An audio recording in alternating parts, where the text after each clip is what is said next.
është shumë e pakonceptueshme, domethënë që një musliman agjiron krejt ditën, pra as nuk kanë, as nuk pinë, agjiron bile edhe me gojë duke u shmang shumë fjalë të boshe e të kota.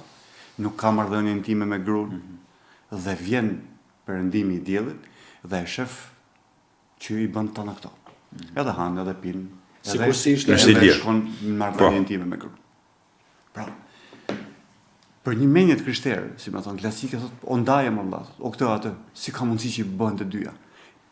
Pikërisht sepse qenie njerëzore i ka të dyja. Thash pra, është shumë e thjeshtë me i fut konflikt me njëra tjetrën. Pra, temat të tilla për shembull besimi dhe shkenca. Feja dhe shkenca. Thelbin e vet, domethënë, janë të panevojshme për të mos thënë që janë marrëdhëna këtë lloj dikotomish, se nuk ka përplasje mes tyre. Po deshe me kriju përplasje artificiale, si më thonë, është më kollaj me bë keq më. Me bë keq është kollaj. Domethënë mundesh me kriju shert kudo, edhe me bë keq kudo. Qoftë në vendin më të shenjtë botë, mundesh me shpik diçka dhe me bë shert. Por puna është mos me shmang sa është e mujtur ky gjë.